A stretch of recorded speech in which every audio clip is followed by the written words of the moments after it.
Do you like to travel on the less well-beaten path? You have a preference for VFR flying, and the smaller airports are your cup of tea? Then this video is likely to be of interest to you, especially if flying in the UK and England specifically, although not exclusively.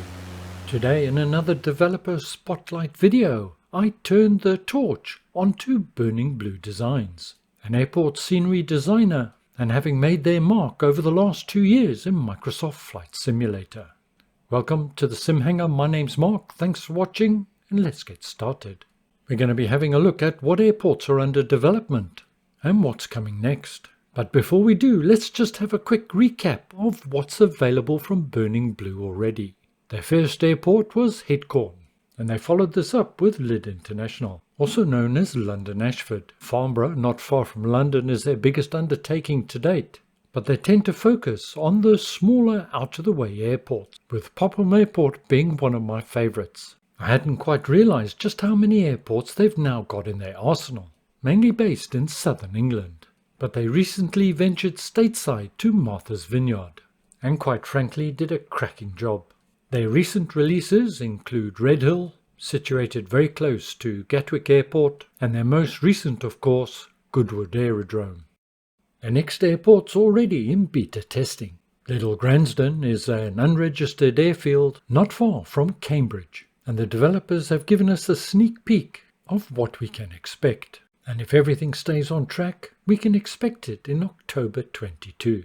In the real world, this airport features paragliding or paramotoring, as well as a microlight club. And it's clearly evident from these preview shots that Burning Blue's attention to detail and absolute accuracy has not been lost.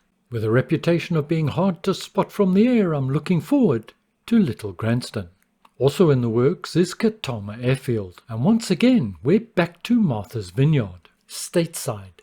Katama is a small airport, just perfect for those short VFR hops. Adam at Burning Blue also told me there's another USA-based airport under development. But despite my best efforts, well, he's not giving any details away at this time. Back to the UK, and also under development is a new airfield, Leon-Solent, based on the south coast, and another small airfield, Fenland, just a tad north of Peterborough, and not that far actually from where I live.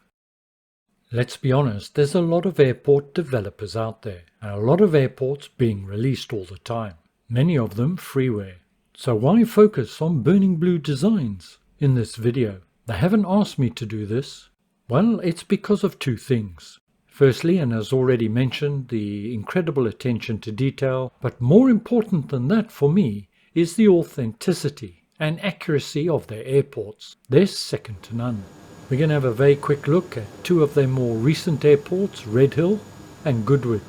This is Redhill, Echo Golf Kilo Romeo. I'm not going to show you all the features and details, that'll take an age. Plus I don't really have the time, and you probably don't have the patience. But just by looking at the video above, I think this speaks volumes about the quality of the airports from this developer. The airport features over 170 custom 3D objects, and in addition to business activities, there's both helicopter and fixed-wing charter services available. It's also a base for the air ambulance services, covering Kent, Surrey and Sussex regions. As you look around the airport, you'll see there's various visitors, and what's quite interesting is they change depending on what time of the day it is. All the buildings etc. are accurate to early 2022.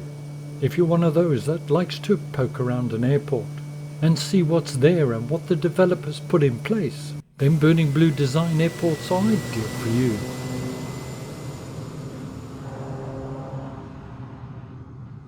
This add-in airport with high-resolution color-corrected textures fits seamlessly into Microsoft Flight Simulator.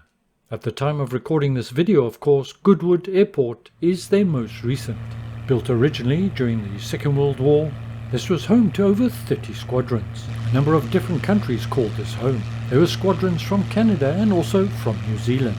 The Royal Air Force, of course, and a sizable and strong contingent of the US Army Air Force, and was a major base for operations for the P-51D Mustang. Burning Blue's rendition, however, is far more up to date. and once again is based on late 2021, early 2022 layout.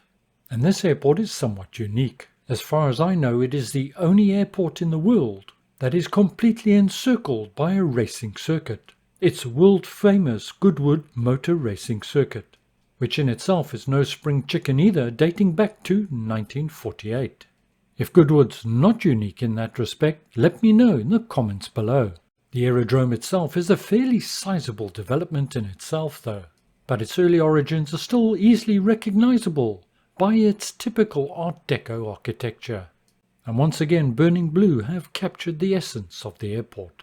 There are over 200 custom 3D objects, hand-placed by the developers. This does have an effect on the frame rates, but for my system was not a stutterfest by any stretch. Wherever you look at this airport, there's something different to see. We've now left the fringes of the aerodrome and venturing to the motor circuit. And as you can see, it's not just the buildings that are bespoke. So are many of the trees in and around the airport. Separately modelled in the vicinity is Goodwood House, as well as Chichester Cathedral. The Goodwood circuit itself is world famous and has a number of unique events, including the Goodwood Festival of Speed and the Goodwood Revival. And the developers have also gone to the trouble of modelling a number of cars racing on the track. The Goodwood events held annually attract literally hundreds of thousands of visitors each year. And I'd guess the aerodrome gets pretty busy during that time as well, with various people flying in and out. Looks like there's somebody on the track again. Well, I couldn't resist not having a bit of a race, so I decided to pit the 103 Solo against the racing cars on the track. And unfortunately, well, the 103 couldn't quite keep up. Even though I had to cheat and cut corners, didn't really help me a lot. I think my next attempt will be with the F18. That might be a very different story, although I might be pulling a few G's during the turns. For me personally, well, I think this tops Popham. This is my favourite Burning Blue Designs airport. The developers have done a great job. Another aspect that's important with the airports from Burning Blue is the price. Their prices for the airports vary from just under £9 to I think Farnborough, which I think is the most expensive, at £16 or £17. Many of the airports are in the £11 to £13 mark. Goodwood is just a shade under £15, which I think is very reasonable for what you get. Thank you very much for joining me today. I hope you found it useful and informative. Stay well, see you soon, and bye for now.